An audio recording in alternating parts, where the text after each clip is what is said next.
हर खबर पर होगी आपकी पकड़। डाउनलोड कीजिए एबीपी लाइव ऐप। और देखिए, दिल्ली में कोरोना संकट को लेकर गृहमंत्री अमित शाह की बैठक खत्म हो गई है। करीब 1.5 घंटे तक चली इस बैठक में दिल्ली के एलजी, देश के स्वास्थ्य मंत्री डॉक्टर हर्षवर्धन और दिल्ली के स्वास्थ्य मंत्री सत्येंद्र जैन भी शामिल थे। अरविंद केजरीवाल भी इस बैठक में मौजूद थे और कोरोना पर चल रही ये 1.5 घंटे की बैठक अब खत्म हो गई है। दिल्ली में जिस तरह से कोरोना को लेकर हालात बेकाबू हो गए हैं, उसके बाद प्रोएक्टिवली केंद्र सरकार की तरफ से बैठक बुलाई गई थी, जिसमें दिल्ली सरकार के तमाम अधिकारी भी मौजूद थे, खुद मुख्यमंत्री भी मौजूद थे, स्वास्थ्य मंत्री भी मौजूद थे।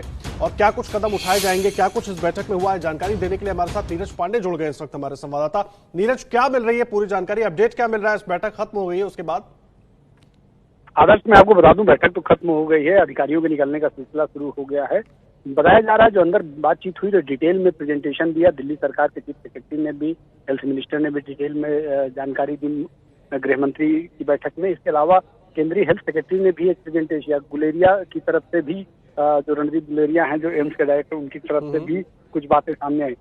बहुत ही माइक्रो मैनेजमेंट की चर्चा हुई कि दिल्ली में एक माइक्रो मैनेजमेंट किया जाए, क्वारंटाइन सेंटर बढ़ाए जाएं, क्वारंटाइन केयर सेंटर नए बनाए जाएं, चाहे वो स्टेडियम हो या दूसरी जो बड़े स्थान हो इंडोर, जहाँ पे बेड्स की व्यवस्था की जा सकती है। इसके अलावा ये भी प्रोजेक्ट किया गया कि आने वाले दिनों में मरीजों की संख्या लगातार बढ़ रही है और बढ़ेगी, इसको ध्यान में रखते हुए अस्पतालों को और तैयार किया जाए।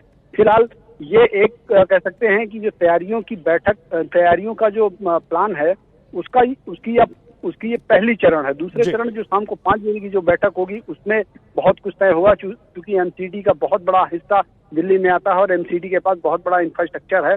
इसलिए एमसीडी के तीनों मेयर को बुलाया गया है जो शाम को 5 बजे बहुत सारे निर्णय उस बैठक के बाद लिए जाएंगे। तो माना जा रहा है कि जो प्लानिंग है सरकार की, केंद्र सरकार की, राज्य सरकार की, लेकिन एक बात तो तय हुई जो सूत्रों से पता चल रहा है आदर्श, कि दोनों, केंद्र सरकार भी और राज्य सरकार दोनों इस बात पे राजी हुए और दोनों इस बात पे एक दूसरे से सहमत हैं कि चाहे हॉस्पिटल केंद्र के हों या राज्य के हों, चाहे वो एमसीडी के हों, चाहे व्यवस्था हमारी हो या आपकी हो, दिल्ली के लोगों का, कोरोना पेशेंट्स को किसी भी तरह की स्वास्थ्य सुविधाओं से वंचित नहीं किया जाएगा। ये बहुत अहम जानकारी आप देख रहे हैं नीरज। जाहिर सी बात है, दोनों ही सरकारों की तरफ से ये बातचीत में ये सामंजस्य बना है कि किसी भी तरह से दिल्ली के मरीजों को कोई दिक्कत नहीं होनी चाहिए। और ये जो तस्वीरें आप देख रहे हैं, गृह मंत्रालय से अभी केंद्रीय स्वास्थ्य मंत्री हर्षवर्धन निकले हैं और वो निकल कर जा रहे हैं। जिस तरह से नीरज भी लगातार जानकारी दे रहे हैं कि तमाम अधिकारी भी वहां से निकल रहे हैं, प्रेजेंटेशन भी दी गई है इस बैठक में।